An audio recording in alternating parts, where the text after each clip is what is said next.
Not repeating the same mistake is another thing, right? A new virus can appear anytime. It can appear anytime. When it appears, the United States will begin developing vaccines. Europe will follow suit. China will follow suit. India will follow suit. Maybe other countries will follow suit. Then what will Africa begin to do? Africa will begin to ask, when are we going to receive ours? That's unacceptable. And that should not be the plan. Africa should already have manufacturing capacity, emergency stockpiles, strong regulations, and things to be able to also begin developing its own vaccines if another pandemic breaks out, right? So these are the things that the whole congressional hearing is exposing. And these are the ways Africa needs to become prepared for the next thing. So in a more concrete manner, and from what I've seen and what I've said so far, what should Africa do? Now, let me tell you something. Like, I know everyone is like, oh, COVID is over. It's done. That's true. But a country that cares about its people sees what happened and begins to act. So if you're watching, you're an African health minister, this is what can start happening. Africa needs to invest in pharmaceutical manufacturing. It's highly important. Build African research institutions, strengthen regulatory agencies within the continent, build regional cooperation, and build public trust. Within these 5 points, there are other points in it, but these are the main things that African countries need to do. And one thing is that if you come to the diaspora, African medical doctors, pharmacists, chemists, if you want to say, even in Canada, one of the leaders in the health ministry is a Nigerian Igbo woman. Shout out to her. So outside of Africa, Africans are doing great things in the health sphere. So therefore, it behooves African leaders to involve African health professionals in the diaspora. Scientists, doctors, engineers, researchers, and entrepreneurs working within the health sector. Africa needs to create a mechanism for these people to contribute, not just send money and send donations, but through knowledge transfers, investments, research partnerships, and entrepreneurships. Imagine connecting African researchers to Boston, London, Toronto, Paris, and Washington with institutions in Lagos, Accra, Kigali, Nairobi, Cape Town, etc. to create a powerful scientific network. This will be life-changing. Africa can do it.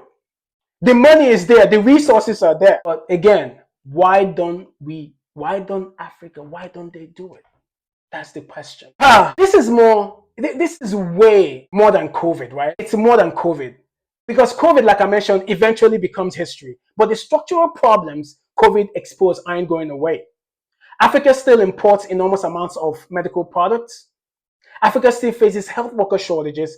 Africa still has gaps in research infrastructure. Africa still struggles with pharmaceuticals, manufacturing capacity, and Africa still needs stronger health systems. So the question isn't what was right or what does Fauci say that was right. The bigger question is, what did Africa learn? Again, the question here is not was Fauci right or what. The question is that what did Africa learn from the COVID pandemic? And from the congressional hearing and the questioning and the investigations going on currently here in the US, what is Africa? Is Africa talking about this?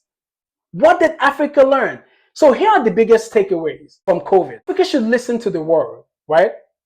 It's important. Cooperation. Nobody's saying Africa shouldn't listen. It's important to listen. Cooperation is pertinent, is necessary. But Africa must develop the ability to think for itself. It's high time. It's high time. If the World Health Organization gives recommendations, African scientists should be able to evaluate it. If Pfizer, if Moderna says develops vaccines, African regulators should evaluate the first things. If the United States government releases guidance, African governments should evaluate the guidance. If China provides medical technology, African governments should evaluate the technology. So the answer shouldn't be America said it, it's true. Europe said it, it's true. Or China said it is true. Or anybody said it is true. Or the World Health Organization said it is true. The answer should be, what does the evidence say? That is what, and for you to do this, Africa needs to be medically, healthily sovereign. And to do this, Africa needs the institutional capability in order to answer these questions. So to bring everything back, right? Dr. Fauci, the investigation is going to continue. More documents are probably going to come out. I heard about the diary that he was keeping and the whole thing with China and all that stuff. And more questions are going to be answered, or the fifth is going to continue being pleaded. And perhaps some of the conclusions that people have drawn about COVID will change, right? But regardless of where the investigation ultimately lands, Africa should take a lesson from the entire experience. The next pandemic is not going to ask whether Africa is ready or not. It's simply going to just come. It's going to knock on your door, knock on the continent. And when it does, Africa shouldn't have to wait for somebody else to manufacture the vaccines. It shouldn't have to wait for somebody else to conduct research. It shouldn't have to wait for somebody else to interpret the data. It shouldn't have to wait for somebody else to tell it what to do. Africa needs the scientific capacity, manufacturing capacity, and institutional capacity to make its own decisions. That's what health sovereignty means. That's what independence means. It doesn't mean isolation. It doesn't mean rejection of Western medicine. It doesn't mean rejection of vaccines. It means having the capacity to participate in the conversation as an equal. Because the ultimate lesson of COVID shouldn't be don't trust this person, don't trust this person, or trust this person. It should be build institutions worthy of trust for Africa. And for Africa, specifically, it means building the capacity to protect African lives with African science, African institutions, and African expertise while continuing to cooperate with other countries